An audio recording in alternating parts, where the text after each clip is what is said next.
Yo les geekos, comme je vous l'avais teasé sur mes différents réseaux, aujourd'hui place à une petite FAQ qui sera la dernière vidéo chillax de la saison 2020-2021. On est mi-août, je suis encore en vacances mais je profite d'avoir un petit temps mort pour vous faire cette vidéo et je pense que ce sera la dernière vidéo chillax de l'été sur cette chaîne avant qu'on reprenne les gros formats. Bon, comme vous pouvez le voir, le cadre est plutôt sympa, je suis à la campagne toulousaine. Désolé par avance, il y a un petit peu de vent, moi ça me fait vachement du bien. Hier on s'est tapé des 40 degrés, donc là de me prendre un peu du vent dans les roustons, ça me permet de respirer un petit peu. Donc désolé par avance pour les bruits de vent. Vous m'avez posé plusieurs questions et je vais profiter de cette vidéo pour y répondre. Allez, c'est parti.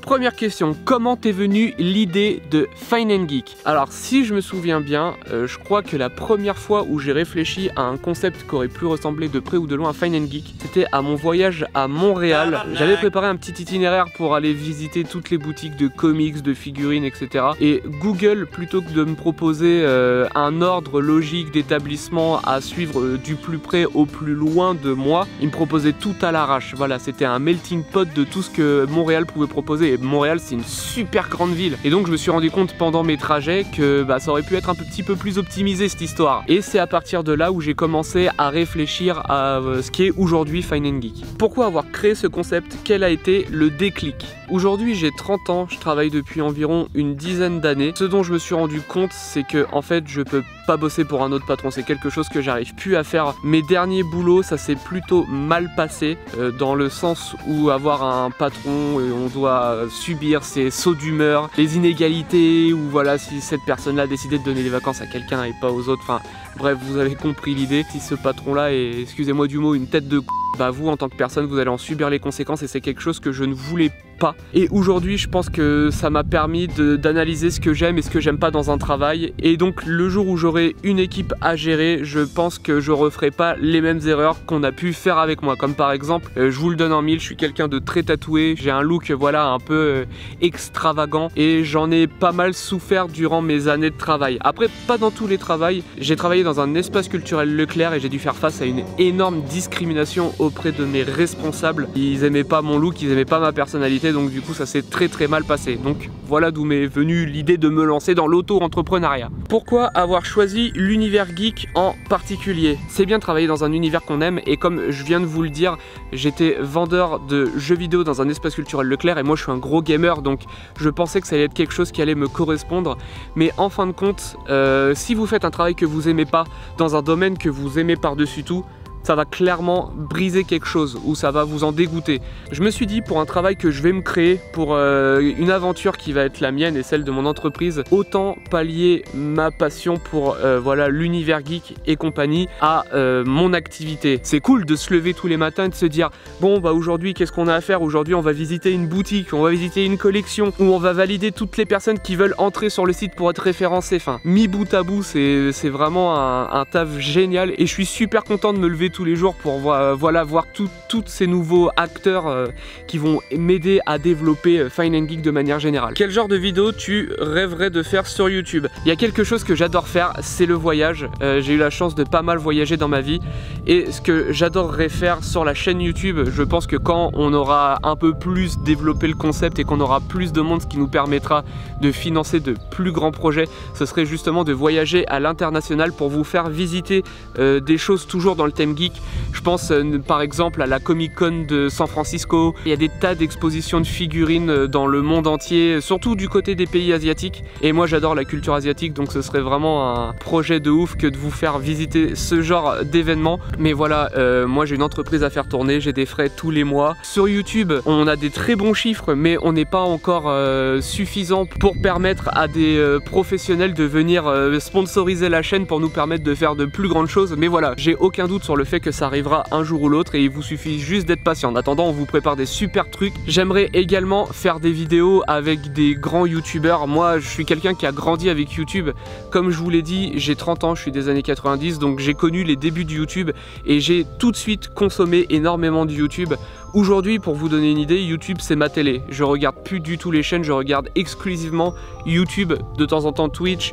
Je suis aussi pas mal sur TikTok. Si un jour j'ai la chance de tourner avec les youtubeurs que j'aime le plus, ce serait vraiment super cool. As-tu des projets, des nouveaux concepts, des collaborations, etc.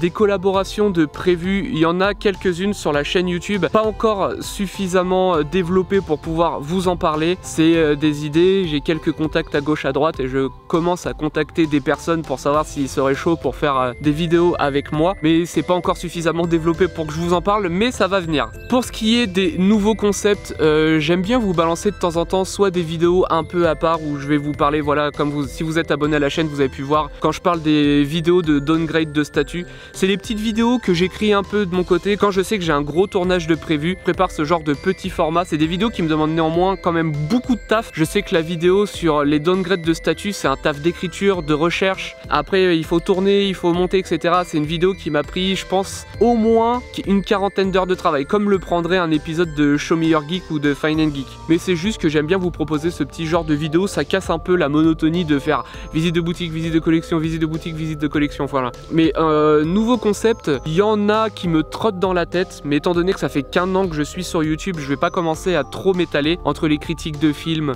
entre les visites de boutique, de collection, etc. Ça commence à faire déjà 4-5 concepts qui tournent constamment sur la chaîne, et pour l'instant je trouve que c'est cool et je trouve que ça peut très bien rester comme ça pour que vous soyez pas ennuyés. Es-tu content de l'évolution du développement et de la visibilité de ton site un an après par rapport à tes attentes initiales? Je suis super content de l'évolution du site au bout d'un an. Quand on lance un projet de cette envergure, on sait absolument pas où on va. Comme Fine and Geek, je suis le premier à l'échelle mondiale à proposer un site comme celui-là. Je sais où je veux aller, mais il n'y a pas de chiffres pour pouvoir un peu anticiper l'évolution.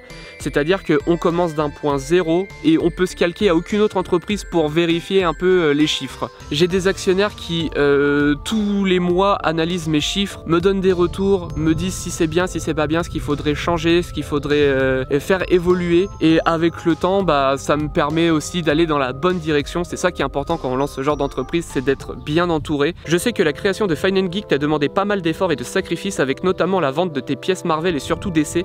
Penses-tu te remettre un jour un peu à la collection de grosses pièces, ou es-tu définitivement passé à autre chose? Pour ceux qui savent pas, pour pouvoir financer Fine and Geek, j'ai dû revendre l'intégralité de ma collection qui était composée de statues Prime One, Batman, j'avais des bustes taille réelle, j'avais 700 comics pour arriver aux banques et avoir un apport suffisamment gros pour qu'on me prenne au sérieux. J'ai tout revendu et je me suis fait un apport d'environ 7000 €. Pour répondre à ta question, je suis passé à autre chose, oui et non. Le concept de vidéo Show Me Your Geek, c'est-à-dire visiter les collections d'autres collectionneurs, c'est quelque chose qui m'est venu après avoir lancé la chaîne YouTube.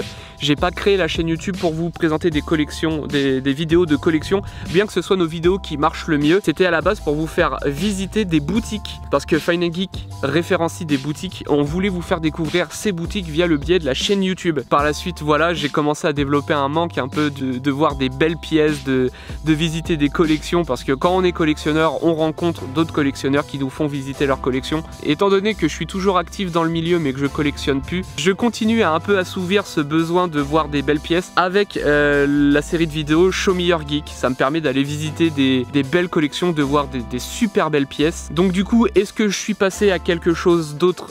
Pas vraiment. Est-ce que je suis retourné dedans? Non, malheureusement. Si tu pouvais choisir une pièce, n'importe laquelle, peu importe la marque et l'échelle, tu prendrais quoi? Je pense que si je pouvais avoir une statue aujourd'hui et une seule, ce serait la Batfleck en format 1/2 de chez Prime One Studio. Ton comics et ou run préféré? Alors je pense que ce serait La Nuit et la Cour des Hiboux de Scott Snyder. Pour tous les lecteurs de Batman, je pense que vous les avez lus également. C'est une claque phénoménale, ça remet en question toute l'histoire qu'on pensait connaître derrière la famille Wayne ou voilà sur Gotham, etc. Et je vous conseille de les lire, c'est vraiment excellent. Et le troisième volume qui est le deuil de la famille, avec le Joker que tout le monde connaît dans les comics, avec le visage complètement découpé et re-agrafé, qui m'a vraiment mis une énorme claque. Après je suis pas fan de toute cette saga de Scott Snyder, mais de manière générale voilà, le travail de Scott Snyder sur Batman, j'ai vraiment adoré. Et si je devais en choisir un chez Marvel, j'ai adoré Old Man Logan, le comics. J'ai beaucoup aimé le film qui est vraiment excellent, mais qui a des années-lumière du comics Old Man Logan qui est vraiment énormissime. Chocolatine ou pain au chocolat? Pain au chocolatine. Ton plus grand regret ou ta plus mauvaise expérience depuis le début de Fine and Geek? Ah ça c'est une question qui fâche un peu. Alors sur le site Fine and Geek, Si j'ai eu une mauvaise expérience, oui j'en ai eu une. Au tout début où j'ai lancé le site, il y a un peu plus d'1 an maintenant, au début je m'étais dit je vais contacter tous les pros qui sont référencés sur le site, donc plus de 3000 pros, et leur dire je vous présente le site Fine & Geek, et d'ailleurs vous êtes inscrit dessus, vous pouvez venir récupérer la main sur le site, etc. J'ai commencé à envoyer quelques mails, j'ai des tas de personnes, des tas de professionnels qui m'ont dit on veut pas être sur votre site, supprimez notre établissement de votre site, ça nous intéresse pas. Il y en a même un qui m'a dit on veut pas être noté sur votre site, genre sous-entendu que c'est pas vraiment un site. Pour ce qui est de l'aventure sur YouTube, je commence à les enchaîner un peu les casseroles. Alors vous le voyez pas quand on tourne des vidéos parce que je suis professionnel jusqu'au bout, j'essaye de pas vous montrer quand voilà j'ai pas passé un très bon moment. Là au bout d'1 an d'activité sur YouTube et après je sais pas combien de vidéos, une vingtaine ou une trentaine, je commence à avoir des bons bails à raconter, des bons bails sombres. Je vais peut-être pas le raconter ici, je le raconterai peut-être en vidéo plus tard.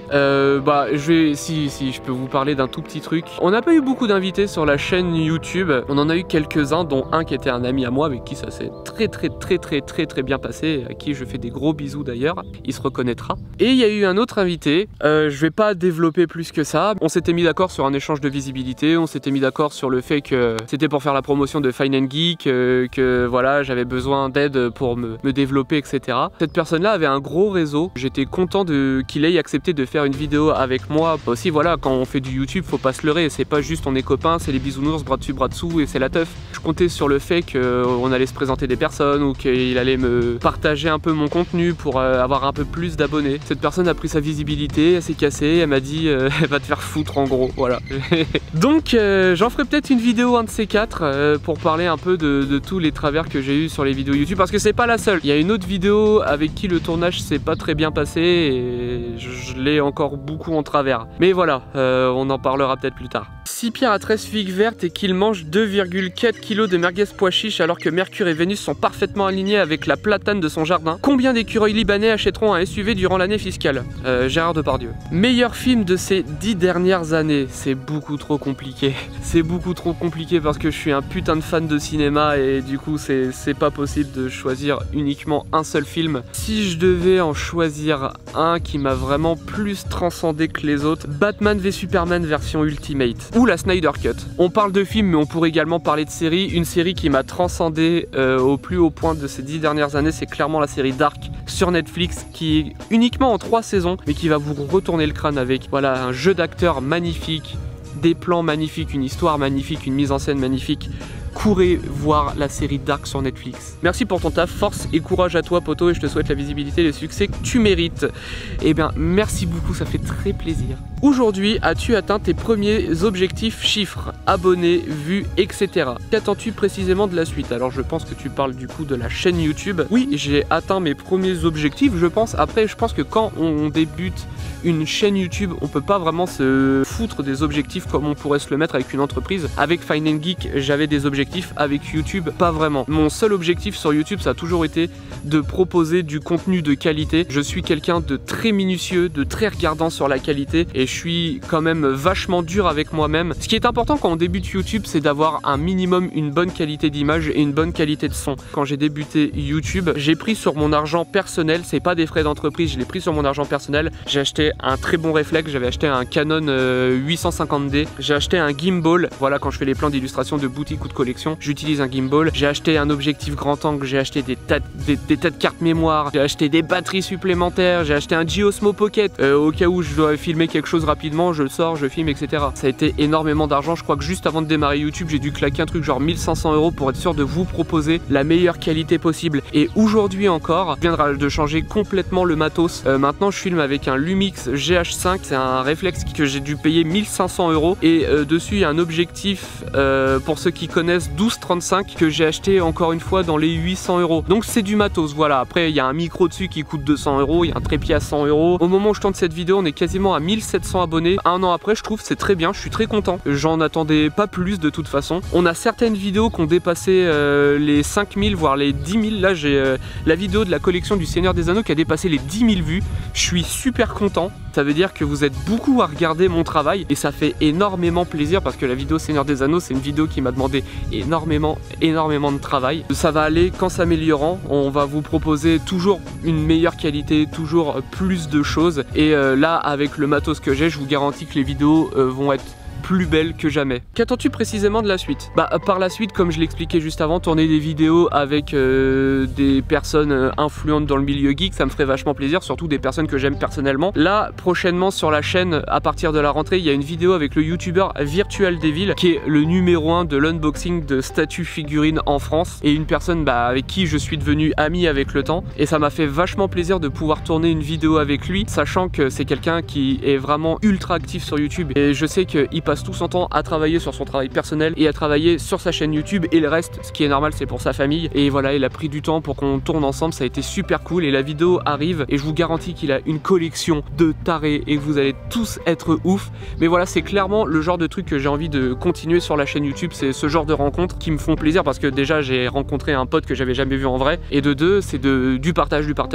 Alors si un jour par exemple je peux tourner une vidéo avec Benzaï, c'est quelqu'un qui m'a vachement inspiré pour la direction que j'ai prise sur la chaîne YouTube. Il a une série de vidéos qui s'appelle Hard Looter, et clairement ce qu'on fait c'est du Hard Looter mais en France quoi. Donc si Benzaï, tu vois cette vidéo et qu'un jour ça t'intéresse de tourner une vidéo avec nous, et je sais que tu as une belle collection que tu pourrais montrer, donc si tu passes par là, n'hésite pas. Comment se passe l'aventure Fine & Geek? Arrives-tu à en vivre du coup? Merci pour tes vidéos et ta sympathie, merci beaucoup à toi. Comment se passe l'aventure Fine & Geek? Je pense qu'aujourd'hui ça se passe plutôt bien. Comme je l'ai dit, je suis content des chiffres, je suis content de où je vais, et je suis content de la réputation de Fine & Geek parce que mine de rien on commence à être pas mal connu, que ce soit en France, en Suisse et en Belgique. Alors est-ce que j'arrive à en vivre? Absolument pas. Pour être totalement transparent avec vous, j'en suis à 1 an d'existence de mon entreprise. De toute façon, vous le savez, quand on monte une entreprise, on devient rentable qu'à partir de 3 ans. Pour une entreprise normale, pour une entreprise comme la mienne, je saurais pas dire. Je pense que je pourrais commencer à en vivre d'ici 4 à 5 ans d'existence. Sauf si demain Amixem parle de Fine & Geek et que ça explose le site. Je pense que je ferai de l'argent avec YouTube avant de faire de l'argent avec Fine & Geek. Enfin, à être rentable, je parle. Mais sinon, là, aujourd'hui, non, je gagne pas d'argent avec Fine & Geek. Et pourtant, c'est un travail de tous les jours, de toute la semaine, de tous les mois, de toute l'année. Je m'arrête que très rarement de travailler. Et là, en ce moment où je suis en vacances à Toulouse, je continue quand même de travailler. La preuve en est en vidéo. Bon, c'est du travail sympa, mais c'est quand même du travail. Pour développer un peu plus, c'est pas facile tous les jours, mentalement, physiquement. À savoir que, voilà, de se lever tous les matins et de se dire que c'est cool, tout le monde utilise le site, mais que l'argent rentre pas, c'est quand même vachement frustrant. Surtout quand on voit tout le travail que je mets dans mon entreprise. Je peux me lever à 9 h, commencer à travailler immédiatement et m'arrêter à minuit, 1 h du matin. Ça m'est déjà arrivé d'ailleurs, où des fois, voilà, je vais faire une petite grasse mat, je vais me lever à 10 h, 11 h, mais je vais travailler jusqu'à 5 h du mat le lendemain. De pas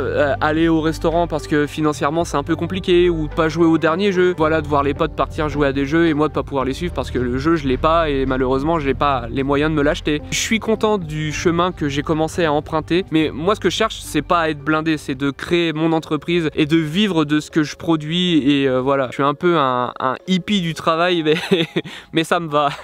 La seule chose que j'aimerais vraiment c'est que l'entreprise que j'ai créée permette d'aller encore plus loin, de voir de plus belles choses, de rencontrer encore plus de personnes, et ça ça va dépendre également de vous, du temps que vous prenez à utiliser le site, de la peine que vous prenez à regarder les vidéos, à les liker, à les commenter, à les partager. Tout ça mis bout à bout va permettre à Fine & Geek d'aller encore plus loin. C'est pour ça que dans le développement de mon entreprise et de l'aventure sur YouTube ou sur les réseaux sociaux de manière générale, j'ai énormément besoin de vous. De toute façon les geeks, on est une communauté. Si j'ai lancé Fine & Geek, c'est par amour de la communauté, et il suffit juste que voilà, on continue à tous faire tourner le site tel qu'il est en train de tourner aujourd'hui, et je suis sûr qu'avec le temps on va partir vers un stade supérieur. Le barbecue est prêt. Donc voilà, je pense avoir répondu à un maximum de questions. Toutes les personnes qui m'ont posé des questions, c'était des questions que tout le monde se posait plus ou moins, donc j'espère y avoir répondu aujourd'hui. Je pense que des vidéos FAQ comme celle-là, je vais en faire peut-être une par an. Pour faire voilà le bilan de l'année. Une fois qu'on va arriver aux alentours de l'été, je ferai une petite vidéo posée en mode FAQ comme celle-ci. Pour faire un gros bilan de cette première année sur YouTube, déjà un énorme merci à tous pour votre implication. Déjà rien que le fait de liker la vidéo ou de vous abonner, c'est déjà quelque chose d'énorme pour moi, et c'est ça qui bout à bout me permettra de vous proposer de meilleures choses. Continuez bien sûr à utiliser le site fineandgeek.fr, continuez à vous inscrire dessus, à commenter des établissements, tout ça, ça va me permettre de continuer à évoluer. C'est grâce à vous que j'en suis là aujourd'hui. Bon, au bout d'un an, je peux pas dire que voilà, je suis au sommet, merci à vous, c'est grâce à vous, etc. Mais voilà, aujourd'hui, merci à tous pour votre implication dans mon projet. Ça fait vraiment chaud au cœur que autant de personnes kiffent ce que je fais. Je trouve que c'est un truc de ouf. Là, sur YouTube, on est 1700. 1700, il y a quoi de remplir, un stade quand même. Donc ça fait vachement plaisir. Puis on se retrouve début septembre pour le premier épisode de la saison 2 de l'aventure Fine & Geek, qui sera un épisode de Show Me Your Geek sur la collection du youtubeur Virtual Devil, une collection que vous attendez tous énormément, vous inquiétez pas, elle arrive. C'est une vidéo qui a déjà niqué tous les records de temps de montage. J'en suis à 50 heures de montage et il y a encore du taf, donc c'est record éclaté. Mais en tout cas, on se retrouve début septembre pour la suite de l'aventure, et moi je vous fais des bisous, allez salut, ciao.